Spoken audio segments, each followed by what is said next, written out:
Yesus Tuhan, mulialah namanya. Yesus Allahku, besar kasih-Nya. Dahulu, sekarang, dan sampai selamanya. Kasih-Nya tak pernah berubah. Yesus Tuhan, mulialah namanya. Yesus Allahku, besar kuasa-Nya. Dahulu, sekarang, dan sampai selamanya. Kuasa-Nya tak pernah berubah. Dia sanggup, Yesus sanggup melakukan perkara yang besar. Dia sanggup, Yesus sanggup memulihkan yang terluka, menyembuhkan yang menderita. Dia sanggup memulihkan hidupku.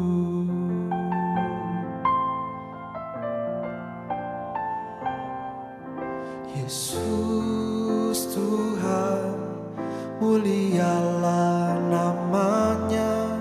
Yesus Allahku, besar kuasa-Nya. Dahulu, sekarang, dan sampai selamanya. Kuasa-Nya tak pernah berubah. Dia sanggup, Yesus sanggup melakukan perkara yang besar. Dia sanggup, Yesus sanggup memulihkan yang terluka, menyembuhkan yang menderita. Dia sanggup memulihkan hidupku. Dia sanggup, Yesus sanggup melakukan perkara yang besar. Dia sanggup, Yesus sanggup memulihkan yang terluka, menyembuhkan yang menderita. Dia sanggup memulihkan hidupku. Dia sanggup memulihkan hidupku.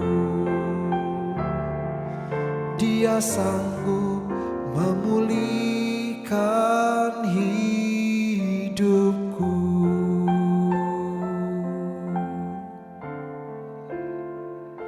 Kami percaya, kami percaya Kau sanggup.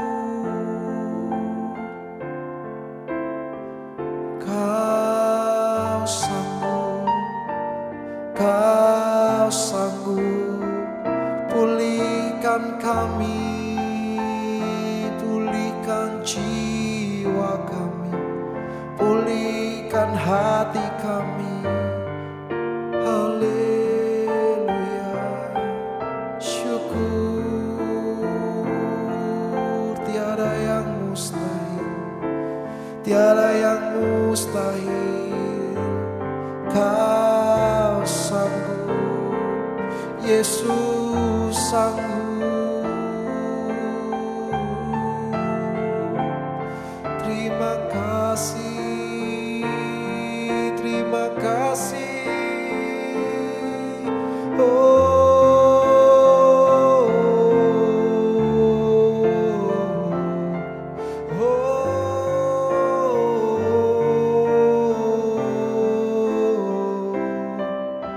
Yesus, hanya Engkau yang sanggup pulihkan hidup kami, pulihkan hati kami. Terima kasih, terima kasih. Kami percaya Tuhan, kami percaya tiada yang mustahil bagi Engkau.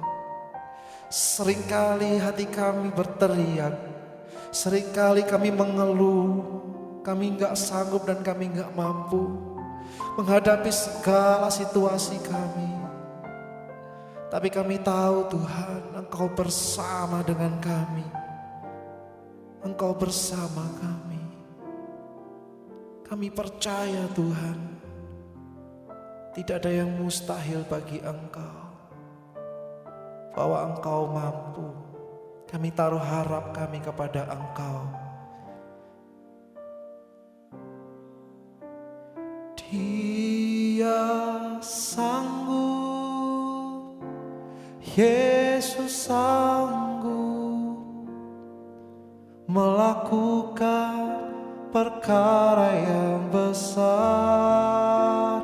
Dia sanggup, Yesus sanggup memulihkan yang terluka, menyembuhkan yang menderita. Dia sanggup memulihkan hidupku. Dia sanggup memulihkan hidupku. Yesus sanggup memulihkan hidupku.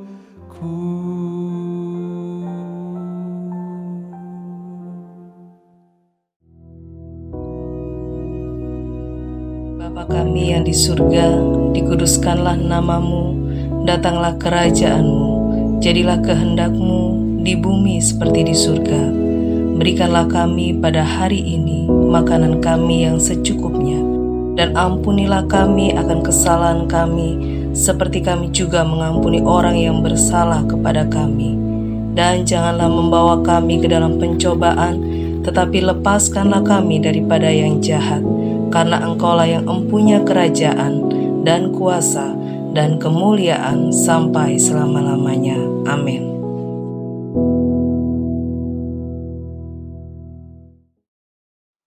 Selamat pagi, jemaat Tuhan yang kekasih. Di pagi hari yang indah ini, kita berjumpa kembali untuk mendengarkan renungan firman Tuhan. Mari kita akan berdoa sebelum kita mendengarkan renungan firman Tuhan. Bapa yang bertahta dalam sorga, kembali kami mengucap syukur dan terima kasih. Sesungguhnya Kau Bapa yang sangat baik. Terbukti pada pagi ini kami boleh ada di tempat ini untuk mendengarkan renungan firman-Mu. Kami percaya biarlah pesan firman ini menguatkan iman jemaat Tuhan yang saat ini berada di rumah kita masing-masing. Urapi hamba-Mu dengan urapan kuasa-Mu, agar firman yang kami taburkan boleh menjadi kekuatan bagi jemaat yang mendengarkannya. Di dalam nama Tuhan Yesus kami alaskan doa dan permohonan kami. Haleluya, amin. Shalom, Bapak Ibu, Saudara kekasih yang ada di rumah kita masing-masing. Puji Tuhan, di pagi hari ini kita boleh bersama-sama mendengarkan renungan firman Tuhan di pagi hari yang indah ini. Pagi ini kami akan berbicara tentang hidup adalah perjuangan. Jemaat Tuhan yang kekasih, dari sejak kecil sampai kita lanjut usia. Yang namanya hidup itu tetap harus kita perjuangkan. Baik perjuangan hidup untuk kehidupan keluarga kita masing-masing. Perjuangan hidup untuk mendidik anak-anak kita. Perjuangan hidup dalam menghadapi dan melawan pencobaan, godaan.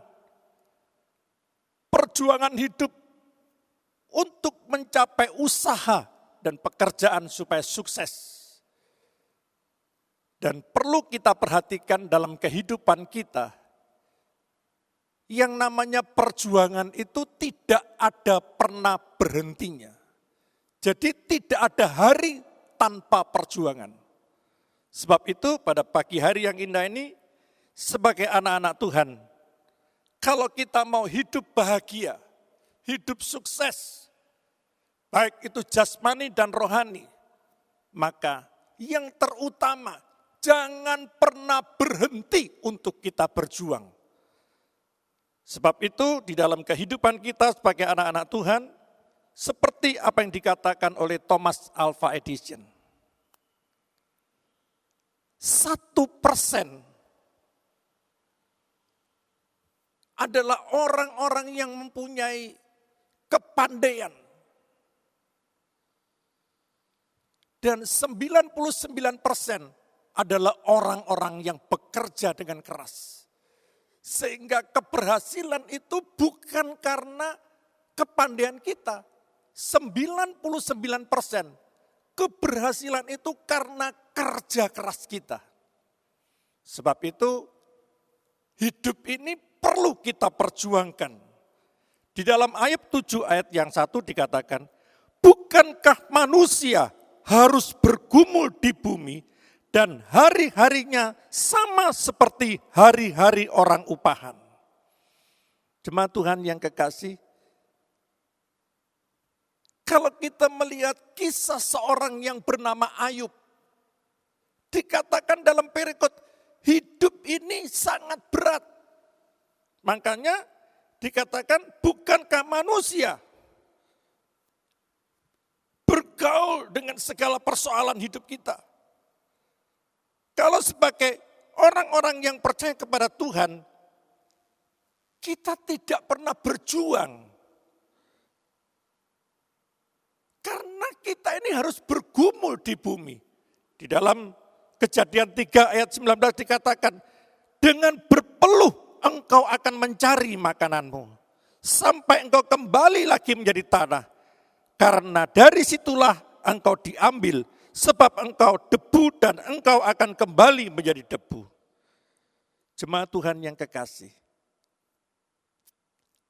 hidup ini perlu diperjuangkan. Karena apa?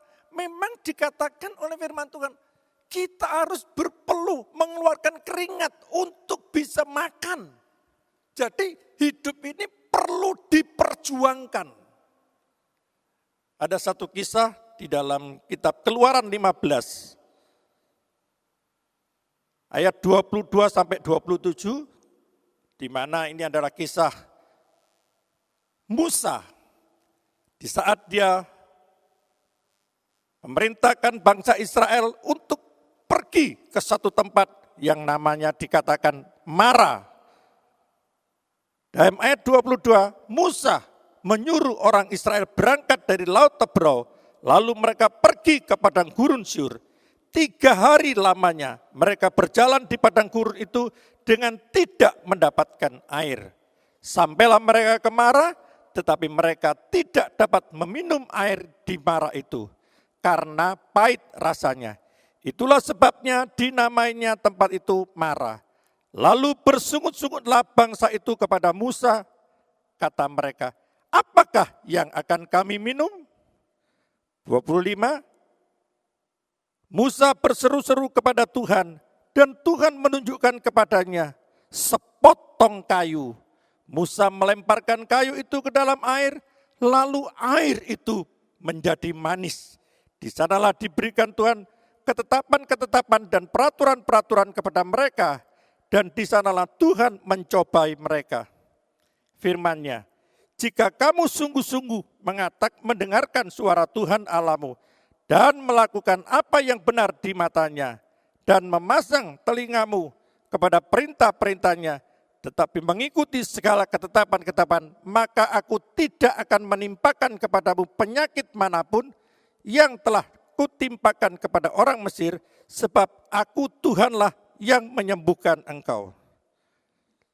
Dalam satu perikop ini, kita melihat sosok seorang yang bernama Musa. Jalan hidup Musa ini dipenuhi dengan satu perjuangan. Di saat dia lahir, dia harus berjuang dengan satu peraturan yang diberikan oleh Raja Firaun, di mana seorang anak laki-laki yang baru lahir harus dibunuh. Dan Musa adalah orang yang lolos. Ini adalah satu perjuangan hidup yang dihadapi Musa. Musa juga harus menghadapi satu proses kehidupan. Dia adalah orang-orang dari istana dan harus dia menjadi orang yang di padang gurun selama 40 tahun. Itu perjuangan Musa. Justru di saat di padang gurun itulah Musa, dia mengirimkan bangsa Israel untuk ke suatu tempat. Tetapi ketika tiba di tempat itu tidak ada air di padang gurun. Dan apa yang terjadi?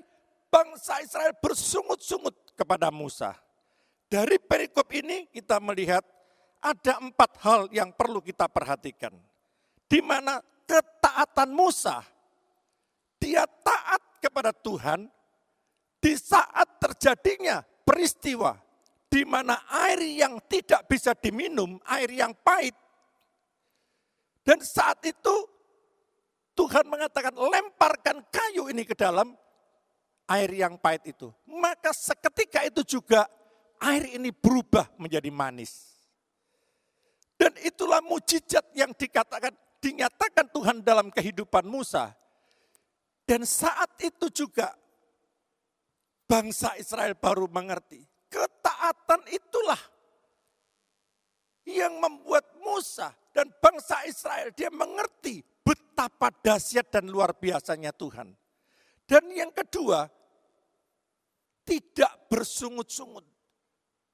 Bangsa Israel ini ketika dia melihat air yang pahit, dia bersungut-sungut. Kenapa kau bawa aku di tempat yang tidak ada air? Dan ketika menemukan air, kenapa airnya tidak bisa diminum? Karena pahit rasanya. Dan di saat itulah Tuhan menyatakan mujizat yang luar biasa. Di mana air yang tadinya pahit berubah menjadi manis dan bisa diminum. Yang ketiga yang perlu kita perhatikan dari kisah tadi, Musa ini sangat bergantung kepada Tuhan. Di mana dikatakan di dalam ayat yang ke-25, kebergantungan Musa itu terjadi karena Tuhan itu memakai kayu. Dan Tuhan itu menyuruh Musa untuk melempar kayu. Dan inilah kebergantungan Musa kepada Tuhan yang membawakan sesuatu mujizat karena Musa melaksanakan apa yang Tuhan kerjakan. Yang keempat, Musa ini mengikuti ketetapan-ketetapan Tuhan. Di dalam ayat yang ke-26, jika kamu sungguh-sungguh mendengarkan suara Tuhan Allahmu dan melakukan apa yang benar di matanya dan memasang telingamu kepada perintah-perintahnya dan tetap mengikuti segala ketetapannya, maka aku akan menimpakan kepadamu penyakit manapun yang telah kau timpakan kepada orang Mesir, sebab aku Tuhanlah yang menyembuhkan engkau. Jemaat Tuhan yang kekasih, kita tahu kalau Musa ini mendengarkan suara Tuhan dan melakukan ketetapan-ketetapan firman Tuhan. Di saat itu dilakukan, maka berkat itu dicurahkan. Di tempat di mana satu tempat yang bernama Elim, itu adalah berkat Tuhan yang luar biasa. Itulah bonusnya orang-orang yang senantiasa melakukan kebenaran firman Tuhan, maka berkat Tuhan disampaikan dalam kehidupan kita. Ada satu orang yang bernama Walt Disney, seorang Amerika yang diawali hidupnya dengan kesederhanaannya, di mana satu ketika dia bekerja sebagai seorang jurnalis dalam satu surat kabar. Dalam memperjuangkan hidupnya, dia berjuang dari bawah, seorang jurnalis. Tetapi karena dia tidak mempunyai imajinasi yang kuat, sehingga dalam waktu yang singkat, dia dikeluarkan dari surat kabar ini. Nah, di saat dia dikeluarkan dari surat kabar ini, dia sedang berjuang untuk mencapai apa yang dia cita-citakan.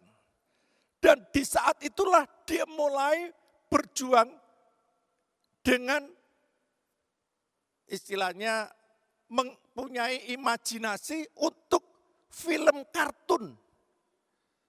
Dulu terkenal sekali film kartun ini adalah Mickey Mouse dan Donald Duck. Di saat itulah dia mulai merencanakan membuat film kartun dengan karakter Mickey Mouse dan Donald Duck.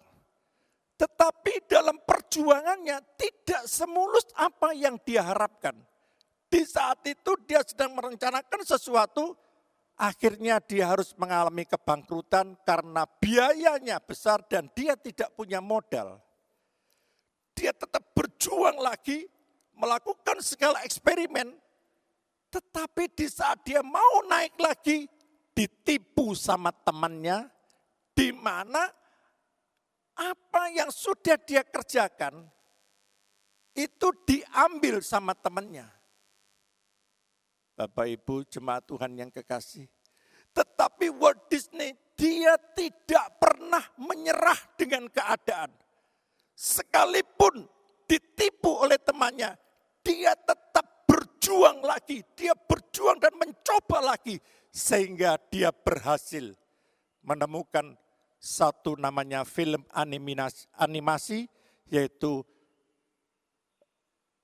yang sampai saat ini terkenal, zaman dulu yang terkenal ya, sekarang ini sudah berlalu, di mana kehidupan Walt Disney ini benar-benar berjuang dari bawah. Kalau film dulu katakan Donald Bebek ya. Tapi ini kenyataan. Mickey Mouse dengan Donald Duck ini benar-benar diawali dari bawah. Apapun yang dia kerjakan, dia tidak pernah mau menyerah dengan keadaan. Dia terus berjuang untuk mencapai apa yang dicita-citakan. Sebab itu jemaat Tuhan yang kekasih, sebagai orang-orang yang percaya kepada Tuhan, kita harus belajar melalui proses kehidupan yang kita hadapi, di mana apapun yang kita kerjakan, jangan pernah sekalipun kita menyerah dengan keadaan. Jangan kita menyerah apapun yang terjadi dalam hidup kita. Jangan sampai kita kehilangan pengharapan kita kepada Tuhan. Milikilah iman untuk tetap berusaha. Jadi segala sesuatu yang terjadi harus kita perjuangkan sampai kita mendapatkan keberhasilan. Jemaat Tuhan yang kekasih, perlu kita simpulkan ada 4 hal yang perlu kita perhatikan dalam kehidupan sebagai orang-orang yang percaya kepada Tuhan. Yaitu yang pertama, kita harus taat. Seperti apa yang dilakukan Musa. Dia taat mendengar perintah Tuhan. Dan yang kedua, tidak bersungut-sungut. Dan yang ketiga, bergantung kepada Tuhan. Dan yang keempat, kita melaksanakan perintah-perintah Tuhan. Itulah kesimpulan khotbah pada pagi hari ini, supaya apa yang kita dengarkan boleh menjadi berkat bagi jemaat Tuhan yang mendengarkan. Terima kasih, Tuhan Yesus memberkati. Mari kita berdoa. Bapa, kami mengucap syukur kepadamu.